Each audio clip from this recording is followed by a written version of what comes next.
Good morning all of you. आज का हमारी टॉपिक है ओरल कैविटी, जिसको हम मुख गुहा के नाम से जानते हैं।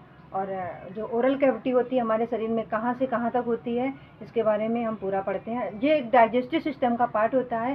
पहला भाग होता है डाइजेस्टिव सिस्टम हमारा ओरल से लेके और एनस तक होता है, जिसमें पहला भाग हमारा ओरल कैविटी होती है, जिसको हम पूरा विस्तार से पढ़ते हैं। ये पाचन तंत्र का पहला भाग है। ये हमारे जो डाइजेस्टिव सिस्टम है, पाचन तंत्र है, उसका पहला भाग होता है। और मुख गुहा से गुदा द्वार तक स्थान को पचाने पाचन तंत्र का कहते हैं। जो हमारे ओरल से लेके एनस तक का ये पाचन तंत्र हमारा डाइजेस्टिव सिस्टम है, और ये पाचन का काम करते हैं। मुख गुहा के निम्न भाग होते हैं। अब हमारा जो ओरल कैविटी है या मुख गुहा है, उसके निम्न भाग हैं, उनके बारे में। सबसे पहले हमारे लिप्स आते हैं। जो हमारे लिप्स हम जो बोलते हैं, लिप्स हमारे उसमें हेल्प करते हैं। नेक्स्ट आता है वेस्टिबुल। जो हमारे वेस्टिबल ये हमारा दिया गया है, वेस्टिबल हमारे यहाँ पे अंदर से पार्ट होता है। और नेक्स्ट हमारा गम। गम मीन्स मसूड़े होते हैं, जो हमारे टीथ को क्या कहते हैं, सिचुएटेड करते हैं। नेक्स्ट आता है हमारा टीथ। टीथ जो गम और टीथ का दोनों एक दूसरे के सपोर्टिव होते हैं। गम में ही टीथ हमारे लगे रहते हैं। नेक्स्ट है कठोर एवं मुलायम तालु। जो हमारा तालु होता है, तो आगे का जो पार्ट होता है उसमें कठोर होता है, और जो पीछे का पार्ट होता है वो हमारा मुलायम होता है। नेक्स्ट आती है जीभ। जीभ और लिप्स दोनों बोलने का हेल्प, जो भी हम बात करते हैं उसमें मदद करते हैं बोलने में। तो जीभ हमारी जीभ हमारी टंग जो होती है वो ये बनी हुई है ये। नेक्स्ट है लार ग्रंथियाँ। जो सिलाइवरी ग्लैंड होती हैं वो हमारे जो भी हम खाते पीते हैं या सेक्रीशन का काम करती हैं, सिलाइवरी ग्लैंड जो हमारी लार ग्रंथियाँ होती हैं।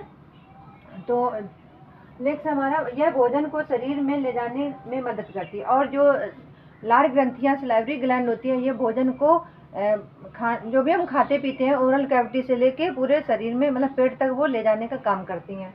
नेक्स्ट है यह श्वसन तंत्र का एक हिस्सा है। और ये जो हमारा ओरल कैविटी है वो भी एक श्वसन तंत्र का हिस्सा है। अगर हम कभी नाक अपनी बंद कर लेते हैं तो ये हमारे मुंह से भी हम सांस ले सकते हैं।